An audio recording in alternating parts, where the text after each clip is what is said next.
every World Cup that we do has issues in some ways. But I think what made this one different was the way they got the World Cup. It was corrupt. Qatar in the summer, it's 50 degrees. I was in the room when it was given. I remember I felt like I needed a shower when I got out. You're taking a position really within the British political landscape. Don't want to compare you to Rupert Murdoch, but obviously...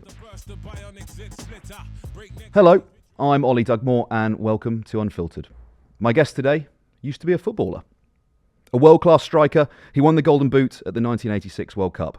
80 caps for England. Today, he is the longest-serving and most outspoken Match of the Day presenter, the BBC's best paid presenter, and perhaps a bigger player in the media than he was on the pitch. He says, I was born to be in the box.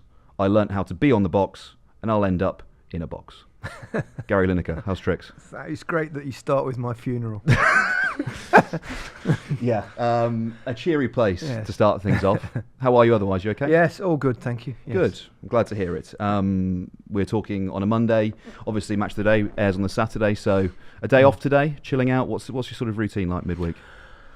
Well, it varies, to be honest. It's kind of unpredictable. Some weeks I'm really busy, doing a variety of things. Other weeks I'll have fairly free. Mm-hmm. I'm tempted to say I go on mini retirements occasionally. Yeah, but I prefer holidays. Yeah. What was the other thing he said about something about sleeping or a mini death? I don't know. Yeah, an interesting one from Gary Neville. Yeah. I mean, it's been 5 years since you last sat in the Unfiltered chair. Is it 5 years? It has been 5 years. Yeah. And James O'Brien's got significantly younger as well. He said if there's one thing Gary Lineker is not going to do, it's just stick to football. Mm-hmm. Since then, you've continued to live up to that reputation. You just won an Amnesty Award for speaking up for refugees. Did you ever envision that speaking about politics, humanitarian issues would always be something you'd end up doing, or is it something you've just kind of found yourself in? Well, I don't think anyone in any field just sticks to their vocation. You don't, just because you carve a career in football or journalism or whatever it may be, you don't just stick to that subject. And from my experience of this critique, which I have a lot of, it's generally from they're absolutely happy with you saying anything that you want until they disagree with it. Mm-hmm. And then they say, why don't you just stick to football? So I've never really taken that seriously. Yeah. And I don't, does a plumber just stick to plumbing?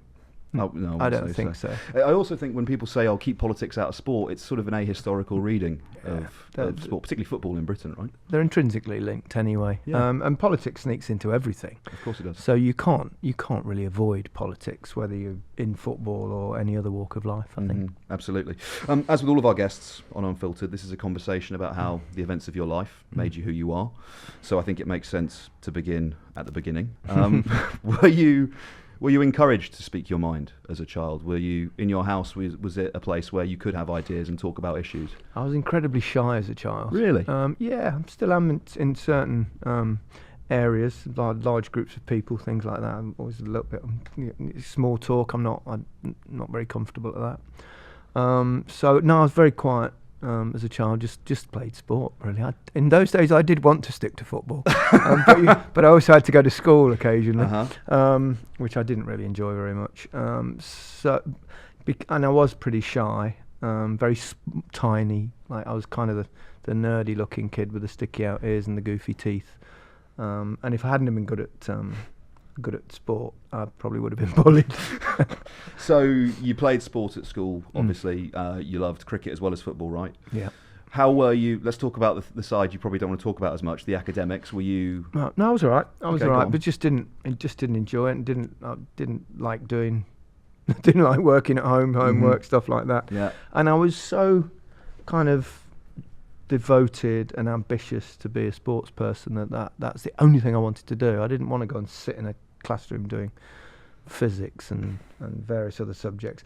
I like most people, I enjoyed the subjects I was good at. I still to this day think that education gets it kind of wrong. I don't think we try and find out what children are good at and then focus on that. No, we have to do maths. Even if you're really, really useless, you're going to have to do it until you leave school. Now they want to do it till they're 18, don't they? But things like, I was all right at maths, so I was good at maths until letters got involved in maths and then the algebra thing. It goes up a level. Never really understood that. But numbers, I was really good at numbers and stuff. And English I enjoyed. I was good at that. So I was all right academically. I could have done a lot better if I'd worked harder. Interested in other things. I was going to ask perhaps maybe some performance, bit of public speaking, maybe, obviously with a view to your later career. I mean, no, nothing like that. Then. Really, too shy. No. Oh yeah, way too shy. What about writing? I used to write match reports. When I used to go and watch Leicester, obviously, with my dad and my granddad from the age of around 7, and a little bit older than that. When I was probably in my teens, I used to write match reports, and I always thought that if I didn't make it as a footballer, then I'd want to be a sports journalist. Did they get published, or is there just sort of a large filing cabinet? No, I have no idea where they are. In fact, it was really annoying, really, because we had a flood in the house, in the loft. I can't remember why, but we lost all the pictures, all the cuttings of everything from like childhood. So when people say, "Oh, you got any pictures of you as a kid?" There's like one from the Leicester Mercury, the local newspaper that I find, and that's about all. That's it. Rough, isn't it? Because it's well, I wasn't a very good-looking kid, so maybe you're actually quite not a pleased great-looking about adult either. Slightly abstract question, but I think it's a nice way to kind of get a picture of how you conceive your childhood. If we were to make a film about your life, what do you think the first scene would be? Where would it start? Oh, blimey. I don't know. I think you'd start with the Golden Boot in 1986. Forget everything else before that. That's a really good question. I don't know. When I read autobiographies, I tend to get really bored about the childhood bit and then skip forward. Yeah. So maybe I won't even bother with the childhood. You won't bother. Is that a subtle hint to me? Should I stop talking about this? But you could do a clip of me scoring like hundreds of goals. I mean, I scored so many goals when I was a kid. I mean, it's a lot easier, funnily enough, when you're playing against other school kids than it is when you're an adult. But I think I got 160 something in one season. Wow. So that would have been a good. That would be a good place to start. Maybe. Yeah, forget the school bit. And in between playing at school and obviously your academics, you worked with your dad as well in Leicester on that fruit and veg stall. Occasionally, every now and then. Yeah. Tell me about your dad. Was he someone you looked up to as a role model for you? Yeah, very much so. He was a character, my dad. Very well known in Leicester through the market stall. I mean, the market was like 3 generations of my family. My dad, it stopped with me and my brother, although my brother did do it for a while and then went into other things. But he was really hard-working, lived life to the full, used to smoke those non-tipped, like Churchill kind of cigarettes, like 60, 80 a day, succumbed to lung cancer in the end, unsurprisingly. But he worked hard, played hard, drank hard, played cards. We used to have a card school at my house pretty much every Sunday evening, which would carry on well into Monday, often to Tuesday morning, if it was a holiday. And people like Engelbert Humperdinck would come and play on a regular basis. So I know it's bizarre, but he was Engel, known to us as Engel. And do you know what? When you think, is my memory playing tricks on me? And did that actually really happen? Did Engelbert Humperdinck come to my house every week? And then when Leicester won the cup, the BBC did a thing with him because he's a Leicester fan. And he said, I used to go to his house to play cards. And I thought, yes, it's true. I didn't imagine it. I didn't make it up. So he it was hard. On his days off, he would go fishing, and I'd go fishing with him sometimes. But yeah, I love my dad. He was, old school, quite stoic. And my parents split when I was about 2021, but I stayed close to them even though they were apart. But he wasn't one of those that talked about his emotions too much, and until he got older. Until he knew he was dying, and it changed. And I used to go up to Leicester up and down, and then for the first time in our lives, we had kind of long and meaningful conversations. Wow. Even about football. And he always obviously believed in me, but I said to him, how did did you ever think that I had a chance? Because I kind of wanted it, but I always thought I won't make it. But and he went, oh no, I always knew. And I said to him, well, you could have told me. And then he got gradually worse and more ill. Didn't have long left. And I think the last compos mentis conversation we had, I was just about to leave, and he went, son, I love you. And I'd never heard him say that. And I just went, I love you too. And I ran out, got in the lift, and I went one floor down. About 7 nurses got in, and it was like, oh, pouring crying. Crying my eyes out. But he was a good man. I know, hardworking, good man, and fun. Big Bad Bacardi Barry, he was nicknamed at one point. Big Bacardi Barry? By my sons, they named him that. That's a good nickname. Yeah, loved his rum. It must be difficult, obviously, to hear that from him from the first time at that point in your life. It wasn't difficult, it was wonderful. Really? Yeah, it was. I knew he loved me, but that generation don't share their feelings as much as perhaps we do now. So has your approach to fatherhood differed in that you're perhaps a bit more forthcoming with your emotions than perhaps your dad was? Yeah, much more, I think. And I think that's just moved that way, isn't it? Anyway, yeah. But obviously, as a father, you probably learnt a lot from him, right? And you've tried to, be as positive a role model for your boys as he was for you. Well, it's difficult being a father, isn't it? Because there's no real training for it. You're just kind of thrown in at the deep end. There you go. It's obviously harder for a mother, but being and even with my boys, who are obviously they're entitled. They're going to have they're fairly secure. They're going to be okay, whatever happens, hopefully.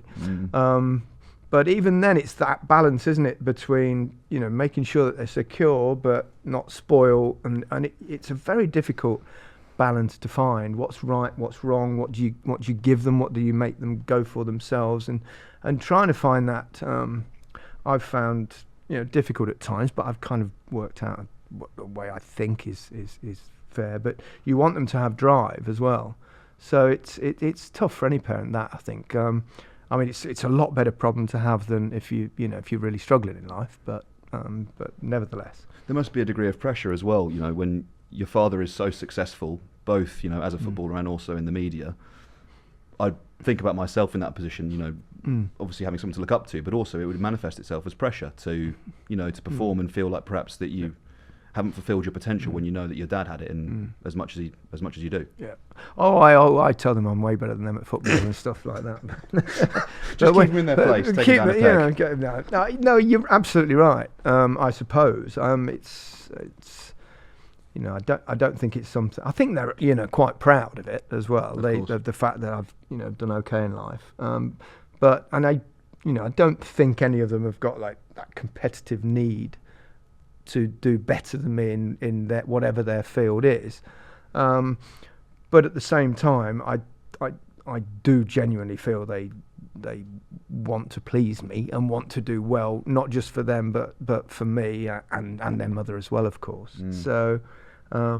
It's not a daily conversation where you. I mean, we're all competitive, but it's not in that way. But you're absolutely right. Yeah. Let's take it back to sort of your early life. You joined Leicester City as an apprentice. Could you tell me a little bit more about that? Yeah, that was we were all kind of delegated jobs, and it doesn't happen now. So it's changed. Now they just pay them a lot of money at 16. In those days, I was on 20 quid a week. No, I'll tell a lie. I was on £16 a week, and I had a separate envelope with a £5 in that I had to give to my mum because I was a local boy, and whereas the kids that come in got the food and all that from the digs that they stayed in. So, but my mum always gave it me back. She let me have the £5. So, being an apprentice was. It was interesting. You were delegated jobs. My job was in the first season was to clean up the first team dressing room. In those days, they would train we used to train at a place called Beaver Drive, which was a couple of miles away, but we would change at Filbert Street, or the first team certainly did. And I had the job of keeping the dressing room clean, providing their kits. I mean, it's not like now. Players get like 5 sets of kits a week to train in. They get a new set every day. In those days, you had to make it last a week. So they used to have these kind of wrought iron hangers, And on a Monday, when they just chuck their stuff out, and it was always numbered, and you had to sort it out and go in and then put it on these hangers, everyone's kit on a different hanger. And then you put it in the drying room overnight. Now, you can imagine by Thursday and Friday, the socks basically walked on their own. And it was this, and the slips, or pants as you would call them now, were disgusting. I bet. And it was kind of, I'll never forget that stench of that drying room. Smelling it now? When I go in, smelling the roses. So it was grim. It's pretty far removed from the current academy experience, what you've just described there, isn't it? And I'm not to belittle what those lads go through, because it is hard. It's still hard. Obviously, it is, but it's different. It is, and it's more of a machine. And sometimes the younger players that go through that process and get spat out, don't end up with a contract. It can be a very difficult. It's tough, and obviously that is the vast majority. Yeah, I mean, one of my boys was at Chelsea's academy for a couple of years. Tobias, and I used to I used to go and watch him, and there were hundreds of kids across at different age groups, and I used to look around and I think, if one or two of them make it, and they're the ones that have been cherry picked from right around London and stuff like that, and you know how difficult it is, really difficult. When you went professional, you obviously had a brilliant and extensive career, which we don't need to retread because most people know it. If they're old enough. Yeah, well. How did you stay grounded? I mean, take your pick: Barcelona, Everton, Leicester, Spurs. What kept you? I think what really helped me was that I wasn't a childhood sensation. So I wasn't like Michael Owen, who's brilliant at 16, or Wayne Rooney, the same, or Jude Bellingham now. There's so many players like that, Phil Foden, and there's lots of them. I think what helped me was the fact that mine was a gradual rise. I was a late developer in all sorts of ways. I didn't reach puberty till I was 17. Used to hide in the showers and stuff. It was quite embarrassing. And so I was a kind of slow developer. I got into the first team on a regular basis when I was around 21. And then from 21, 22 onwards, I started scoring a lot of goals in the first team. Because the first 30 odd games I played on the right wing, because I think they saw something, but they just wanted to get you in the team. They couldn't get me in my position, but yeah, exactly. So it was kind of the slow development, and I think that helped me. I mean, every level I reached surprised me. I just, I kept thinking this will find me out, but whatever level it was, I just managed to keep scoring goals, even with England. So much I remember playing against Spain, and I scored the fourth goal and all four goals in that game away from home in the Bernabeu. Running back to the halfway line, Brian Robson's with me, and I'm going, God, Robbo, why am I so lucky? And he went, oh, fuck off. Yep, sounds about right. I mean, that's so.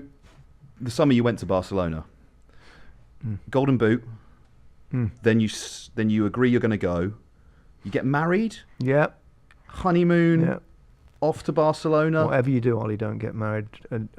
Gary, I hate to break it to you. Yeah, yesterday. I know. That's why I said it. Congratulations. It's too late, mate. Well done, Ollie. Cheers. I appreciate it. But yeah, tell me about that summer. That must have been crazy. It was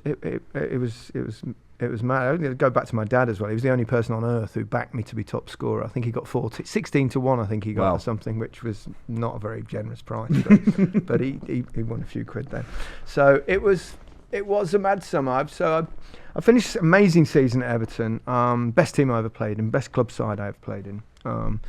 But we didn't win anything. We should have won the double. We ended up missing out on both just to Liverpool. So it was your worst nightmare. And then from that disappointment of missing out in the end, to go to the World Cup and finish top scorer. And then it was funny because it was just before the World Cup though that Everton first told me about some interest from Barcelona, and they think they might accept a price. And then the World Cup, I can't remember exactly why, it went quiet anyway. And then I went to the World Cup, and then I had a conversation with my agent before I went about the move, and I went, let's not discuss any transfers until the World Cup's over. I don't want anything to cloud my mind. Yep. And he said, okay, that's fine. Then we went to Mexico, and the first two games didn't go very well. Didn't score, and we'd heard nothing. Obviously, there were no stories then. And then I scored a hat-trick, and then I got another couple against Paraguay. And all of a sudden, I'm top scorer in the World Cup, and in those days, obviously in 1986, we didn't have mobile phones or anything. So in fact, it's so different to how it is now. We were allowed, I think, one phone call a week from the. You kind of had to make it from the hotel reception in Mexico, and we were all sitting having dinner, and someone came in and said, "There's a phone call for Mr. Lineker," and I went, "Crikey, what's that? What?" So it's my agent, and it was John, who's still my agent today. He's been my agent for 45 years, and he said, "I know you said not to disturb you." He said, "and I've kind of wrestled with this." He said, "But I think I have to, under the circumstances of what they've said." He said, "Barcelona have been in touch, and they want to sign you, and they've agreed with Everton, but they need a yes now, otherwise they're not going to sign you." And I said, "If they want to sign me now, they'll want to sign me at the end of the World Cup. So call their bluff, because I cannot do that now. Yeah. I cannot get involved in that now. Uh-huh. No, we're about to play in the quarterfinal of a World Cup. So then that's how the Barcelona thing. So then I come home. We were always due to get married as well. So did the deal in the Connaught Hotel. It was so it was all really sneaky. So we had Terry Venables, who was then manager of Barcelona. We had Howard Kendall, who was then manager of Everton. We had the chairman of Everton. We had the vice president, Joan Gaspar, who came over from Barcelona, and there were 2 or 3 other people. And we had the meetings, and we got the deal done in an upstairs suite. And I'd been kind of hidden behind back doors and all this kind of stuff, so the press wouldn't know. And I spoke to the president, who didn't speak a word of English, on the phone, which was really bizarre, because I didn't speak a word of Spanish at that point. And then we signed the deal, and it was all right. And then they said, "Right, dinner," and they got dinner in the middle of the restaurant with everybody there. And it was a bit kind of baffling. So we did the deal. Then I got married. Then I went on honeymoon, and then instantly I was straight into training at Barcelona. And you're fluent in Spanish now? I'm fairly. I get rusty now, and I search for words sometimes. But yes, I'm fluent, and I was very. I used to think in it in my last year there. Did you dream in it? Sometimes, yeah. I did do when I was in probably the last year, 6 months. Yeah. Am I right in understanding you commentated a little bit in Spain? I did co-commentary. Co-commentary. Yeah, I did a bit co-commentary in Spanish. Yeah. Did you want to do that? Did the club put you forward for it? No, that came separately. It was just even in those days, I was always looking, and going back to writing match reports, if you like. I was always interested in the journalistic side. My nickname with England, but given I think Gazza and Chris Waddle used to call me Junior Des, because I was going prematurely grey, you see. Right. But sure. Yeah, because I used to sit with the journalists. I used to sit with the radio people, watching how they did their intros and stuff like that. Yeah. Really? Because I kind of knew what You knew what you wanted to do afterwards. I certainly knew I wanted to go into television, and then latterly I started to think, I want to present, because no one does that in football. Bob Wilson did it, and did it well. But there'd not been a player who'd played right at the top like I had that had gone into it, whereas cricket had Gower, tennis had Sue Barker. And I used to think, if I could crack the presenting side, then that might give me some kind of longevity. Mm-hmm. And obviously you've done the presenting side of things with the BBC. You also have, so that's sort of the old media side of things, if you like. You've got the new media side of things as well, with Goalhanger Productions. Yeah, which is podcast. Well, brilliant podcast, TV production as well. So you kind of sit across both old and new. Yeah. Was that a strategic choice by you? Are you sort of thinking? Well, it came about originally. I mean, I've made lots of documentaries over the years for BBC, which I didn't get anything extra for, but and they were quite satisfying. But there's a guy called Tony Pastor. I used to be a producer at BBC, and then he was kind of head of football at ITV, and then he went on his own with a production company. And then we bumped into each other, and he said, "We used to chat about making programs." He said, "What do you fancy going in with a production company, and I'll start again. We'll 50-50, and we'll go from there." And I went, "I'd love to do that. I'd be really interested." So that was I don't know, probably 9-10 years ago now, probably. And then from that, we did lots of films, and it's a nice little business, and we have a lot of fun with it. And then I did a podcast with Danny Baker, behind closed doors, which was a lot of fun, really popular. And it did quite well, and we thought there might be something in this podcast thing. So, and then we diverted away from sport. We had one called We Have Ways Making You Talk with Al Murray and James Holland, which is very popular. It's niche, obviously. It's all about the Second World War and hundreds of episodes.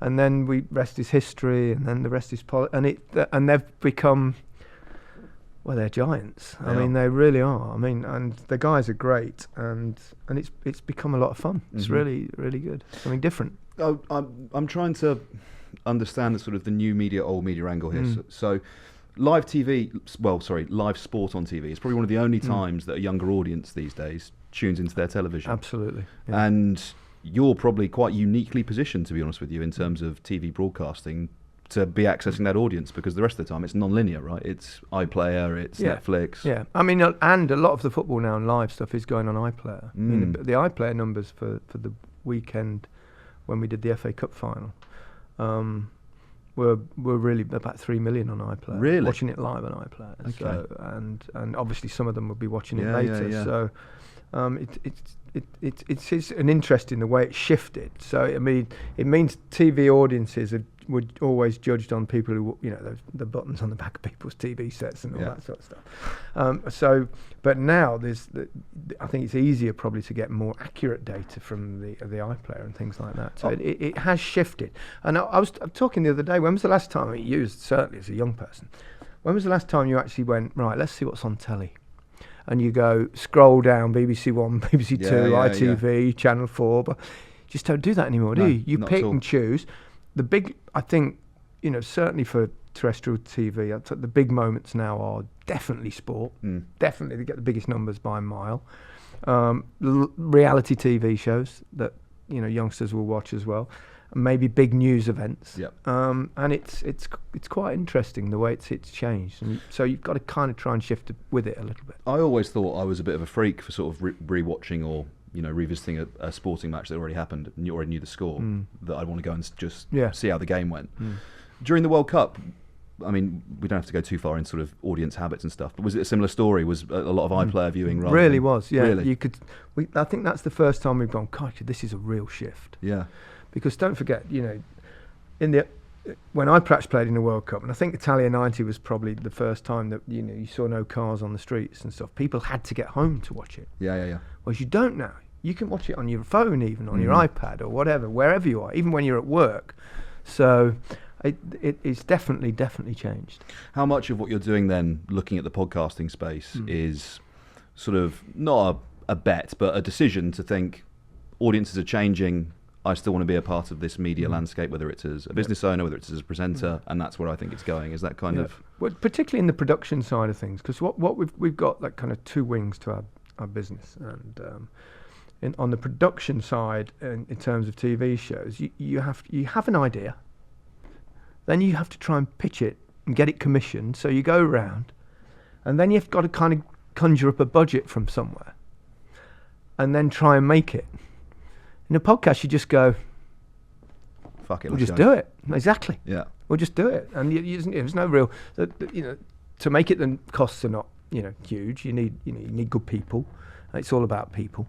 So it's very different. And, there are tens of thousands of podcasts. Thankfully, we've got some of the top few. It's just your podcast up there, isn't it? I think not just ours. There are others that don't warrant a mention. We won't mention them. But it's fine. I'm sure your one is right up there. We're doing okay. Yeah, I know you are. We're not quite up there yet, Gary. Why do you think I'm on it?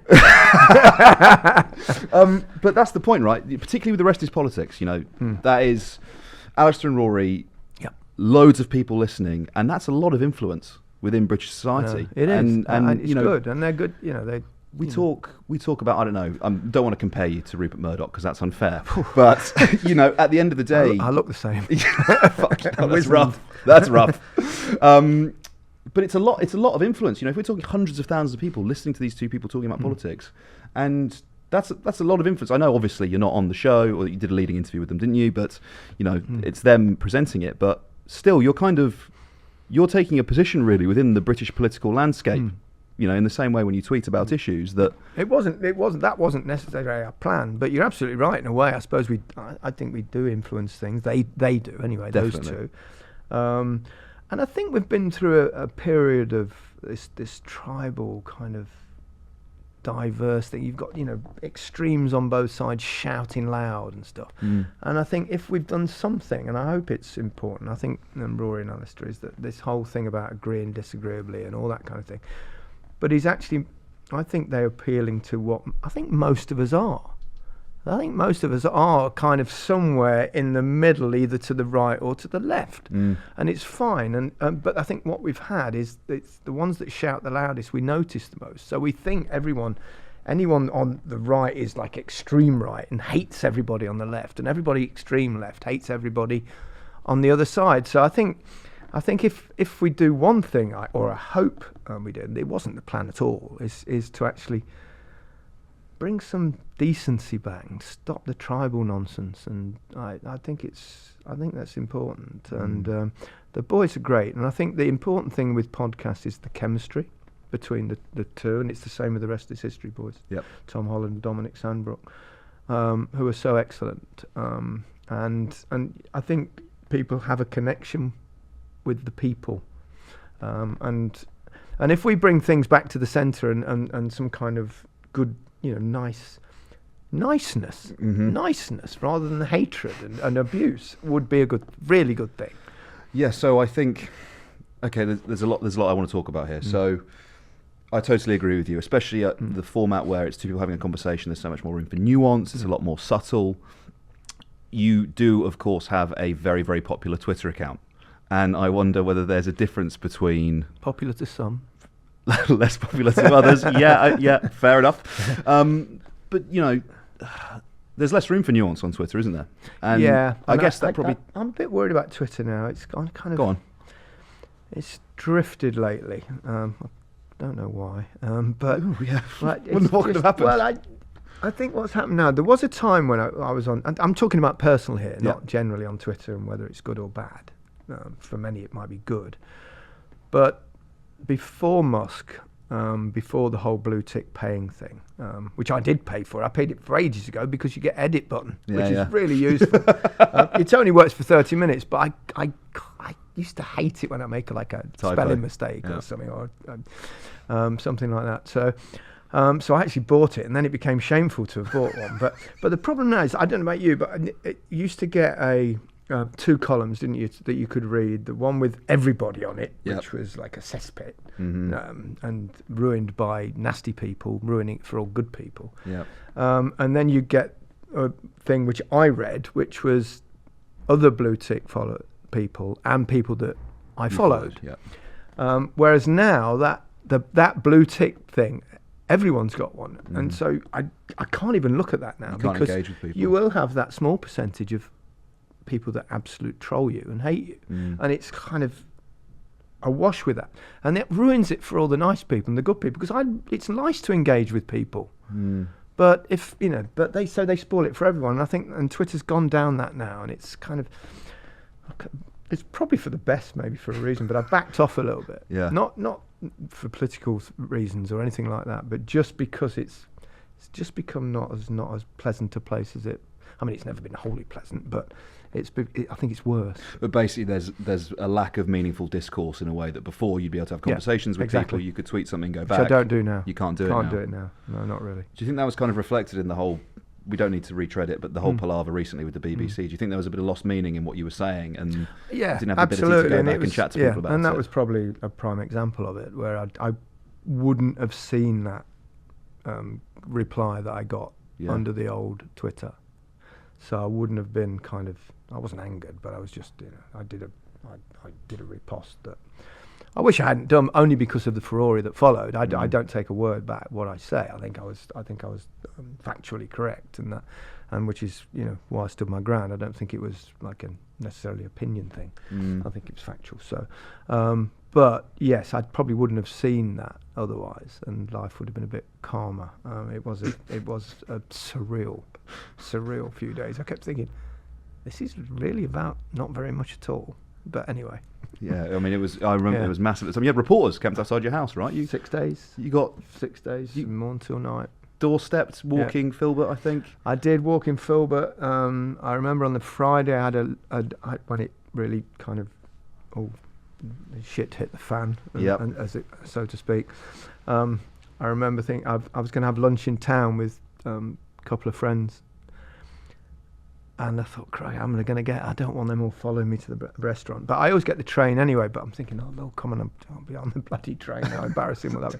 So it's a kind of about 6-minute walk to the station from mine. I always get the train in, so as I did today, and I normally leave about 7 or 8 minutes before the train's due. Check it out. So on this occasion, I thought, right, I'll leave it 4 minutes before the train go and run. So I came out the door and it was like, and all of them, they're coming out with my, do you want to say anything? Really sorry, guys, I'm really late for my train. I've got to run. So I go running right. Wow, it was like scene from Benny Hill. Yeah. It was like, and they're all chasing me. They're chasing me with microphones and cameras. And you used to do a pretty fast 100 metre, I think, 10.5 seconds. I did, but I'm fairly ancient now. So anyway, so I'm running around, I'm moving away from them, and this guy, he's obviously the reporter who's been given the microphone, the big grey fur thing. So he's chasing me with it. Gary said, he said, "You're too fast for us." I said, "You're half my age. Man up, sort yourself out." Fucking catch up, pal. So eventually I run, and I get to the station. I've seen them off. They've given up. And I remember I got on the platform. I was like, I was going to keel over. I was sweating buckets on the train. But I made my lunch, and they didn't disrupt it. Yeah. Good to hear. Let's go back to what we were talking about. Finding that common ground and having nice, calm conversations. That need for discourse. Yeah. Do you think that's something unique to the podcast? That's why it's been so popular. Do you think there's something broader in sort of the population that people want to be able to have these conversations without, let's say, the tribalism you typically associate with Twitter? I think that's definitely one of the things. I think that is that, the good-natured aspect to it. But I think it's also incredibly informative. I mean, these two guys have been around everybody between them. I mean, Alistair obviously was Blair's comms for 12 years. He's a big personality. He's met everybody in politics. Rory's kind of been there, ran to be Prime Minister, ran to lead the Tory party, I should say. Yep. Ran to be Lord Mayor. He's met everyone. He's been close up with Boris Johnson and Gove and all these characters that we've had to endure over the last few years. And so, they just know everybody. And I think it's a mixture of, I've sometimes feel, I'm fairly thick anyway, but I sometimes feel their knowledge of worldwide events and politics but it is their field, so you expect them to be. I mean, if I had a similar conversation about football, then I do on many occasions. But I think it's their knowledge, the people they know, their contacts, and the way they get on together, even though obviously there are differences, but not that many differences, because it's going back to that thing. Rory's a little bit to the right of the centre, and Alistair's definitely to the left of the centre. So it's if you'd have told me that, it's only been going just over, it's about 15 months now. But if you'd have told me 16 months ago that this is a podcast that will be super successful, that would sell out big venues like the Albert Hall in 20 minutes for 5,000 people watching two middle-aged white blokes talk about politics, I said you're completely mad. Yeah. But yeah, it's been a surprise. One thing they do agree on, obviously, is Boris Johnson, and unfortunately we lost him this weekend. He stood down as an MP. A great, poor one out. Sad day. I imagine they were probably, your group chat with them probably was quite spicy. When the news came through. Really? Well, not spicy. It was, we need an emergency pod. Oh, right, fine. Where are you? Oh, Rory's just flying into Amman. Yeah. Oh, okay, we'll have to wait half an hour. And then he's sprinting back to his house. So it was more about trying to organise that than no, I don't get involved in spicy chat on group chats. No, not at all. Not at all, obviously. Will you miss our dearly departed former Prime Minister? I sense he won't go far. I sense he will remain within us for quite some time. I think so. He'll be back in some way, shape, or form. Let's move on then and talk a little bit more about the BBC, because obviously we were just talking about it, right? This big furore around it. I don't want us to go into that, but to talk about perhaps changes that could happen at the BBC so that perhaps that situation doesn't happen again.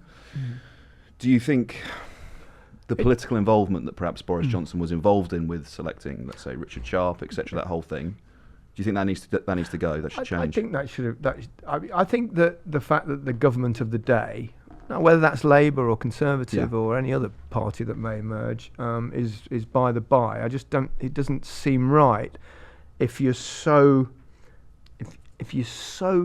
kind of driven by trying to find impartiality, then you've got to start from the top. So yes, I agree. I've said that publicly many times that I don't think that's right, and that's nothing against Richard Sharp. I don't know him. I've met him briefly for a few seconds.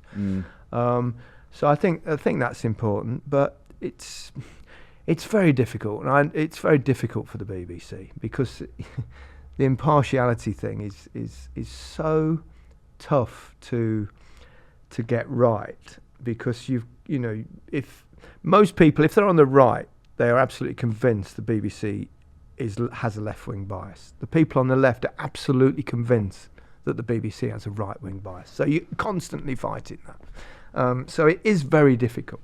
My personal view is that it was okay as it was, with proper staffers, people on news and current affairs, and the rest of us have to try and be sensible, without being having these strict guidelines that were brought in after I'd signed my contract. So the goalposts were shifted halfway through, that it suddenly became applicable to everyone. And I tried my best. I never tell anyone who I vote for. I'm never going to tell anyone what to do. So I noticed you wouldn't be drawn on that Boris Johnson question I just asked you as well. You can tell. Well, there you go. You see, I do my very best at all times. What do you see as the role, though, for the BBC? Let's say a broader conversation about England, Britain, kind of. I think the BBC needs to be more proud of itself. Yeah. And needs to shout out a little bit more about how good it is. And it is, in difficult times. Yeah. In difficult times, it's still an incredible institution. It's got, it's got its faults, and it's a strange place in many ways, and it's very difficult sometimes. It's become more difficult to work for. We get a salaries published now, which and I'm one of those that has been dead open about my salaries with, so it's, I don't do any tricky means to try and pay less tax or anything like that. So, good to know. So, I don't have it going via a production company. So I'm at the top of it, and I'm pretty sure there'll be one or two people that earn more. But so I get battered every July, and it's now June, and it's coming. Oh, again. We're gearing up for it. It's coming again. Something to look forward to. It's. I'm so used to it now. It's the same, but.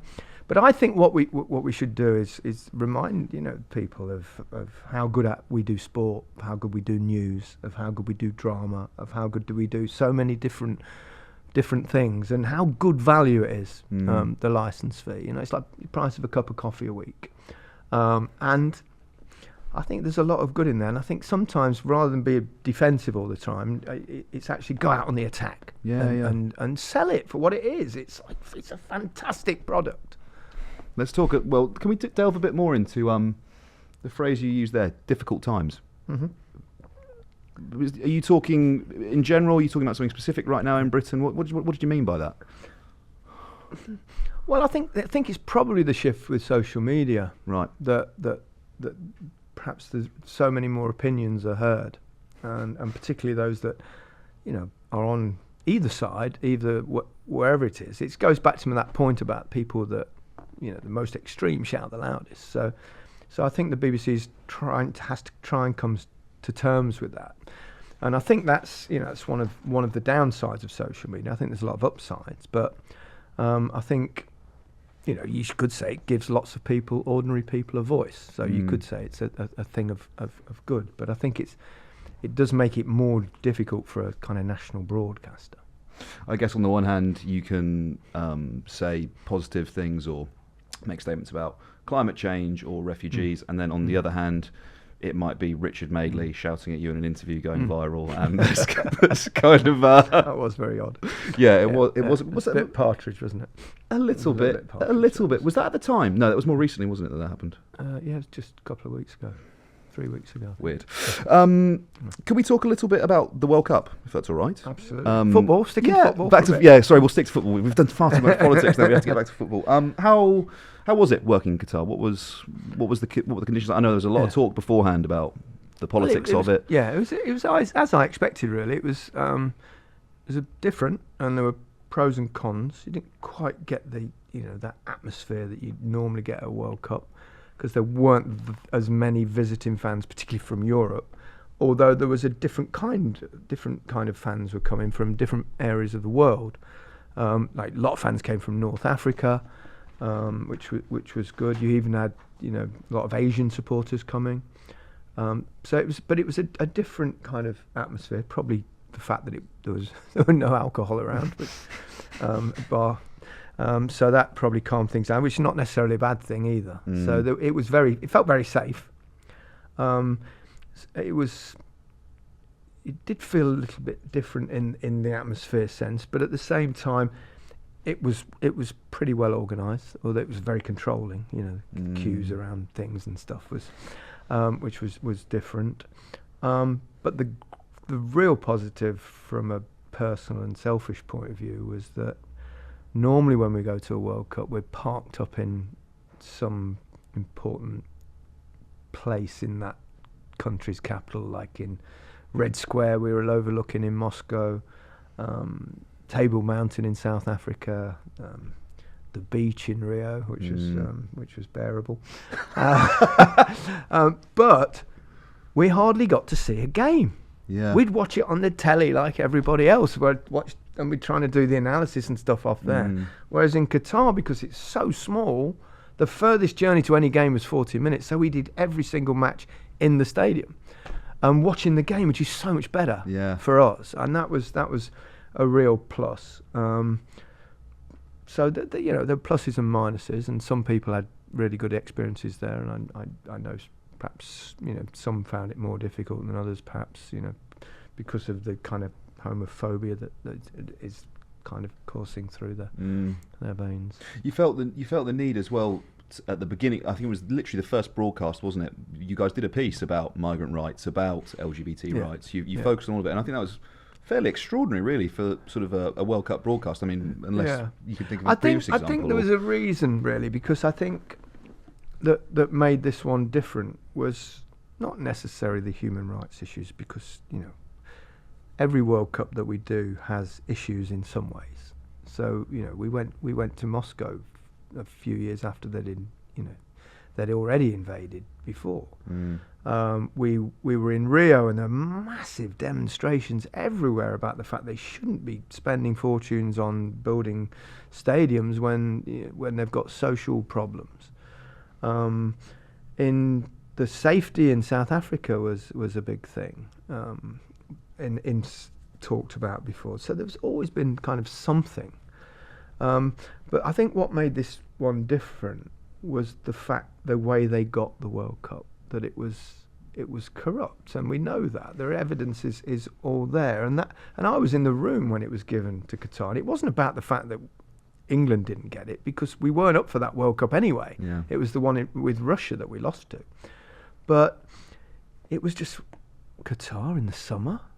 It's 40, 50 degrees. You can't play football. Yeah. And it was like, I remember I felt like I needed a shower when I got out. It was that bad. But so it was more that. And then the other things within that, the workers, the migrant workers, and the way they were treated and the lives that were lost, they were kind of just factual things. They were just factual things like read out on the list. But I think the fundamental thing was that why we did that as an opening, and it, obviously this was decided by a lot of people, but we wanted to make it basically telling people the facts. Yep. And we got heavyweights involved, from BBC News department as well, to make sure that it was right. We should have done it in Russia, to be honest. In hindsight, probably after what they'd done, and now if it had been after Ukraine, which was, they did it in 2014 first, but so yeah, we probably should have done it then. That's the one criticism I would gladly accept. I don't want to go too far into the BBC's editorial processes, but just quickly, how much input do you personally have on a decision like that? Obviously you're the person reading the monologue. Words. So obviously I very much, strong part. Okay. We've spoken a lot about father-son relationships and you being a role model, your father being a role model. I'd like to ask you, we're getting towards the end of the interview now, to sort of make a value judgment about whether you think you've been a good role model over the course of your life. I've never set out to be a role model. Yeah. Regardless, I think you probably are. Well, I think we are, and footballers are, and they don't. You don't ask for that. You go into football because you love playing football. You don't go into football for money. You don't go in football for to be a role model. You don't go into football to be famous. You go into football because you love playing football, and that was certainly the case with me. Obviously, you branch out as a human being. As you progress, I would like to think. I think it's inevitable that you do become a role model if you become a big football star. I've been really proud of the young footballers and the way they've used their platforms for good. I hope I've been a good role model. Some people that agree with my stance on things will think I'm a good role model. People who disagree with my stance on things will think I'm an awful role model. Yeah, it doesn't really matter what I think. What's the final question then? What's the difference between the public Gary Lineker and the private Gary Lineker? Not much. What you see is what you get. Yeah, I think what you see is what you get. Yeah, and I think that's what happens if you're in the public eye for a long time, particularly on television. You can kind of blag it for a while, whatever you are, but in the end, your personality will come out. People will find out. People will find out, and I think whatever they've found out, I think that's what they'll get when they. Yeah. Would you do it again? Go on TV and become the sort of media man. I love my life. I enjoy fame. People are lovely. It's so easy to be distracted by the tiny percentage on Twitter. It really is. Where in the real world, it's not like that at all. I think I've had only 2 instances in my entire life where people have had a verbal pop. One old lady elbowed me in the back. She was on her way to a Tommy Robinson rally. Really? Yes. Okay, that nice. Old lady, she gave me, "Oi, Lineker!" Something like, whoa, whoa. Yeah. And then I had another one where I was going shopping, my groceries, and some bloke shouted out of the road, "You hate Britain! You hate Britain, don't you?" I'm going, no, I really love Britain. But anyway, so that there are only 2 examples I can think of in my entire life. And yet you open Twitter and it's.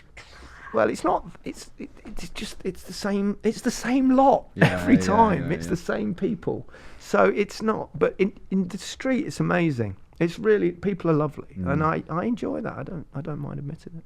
Gary Lineker, thank you so much for taking the time. Pleasure, I really appreciate it. Pleasure. Cheers.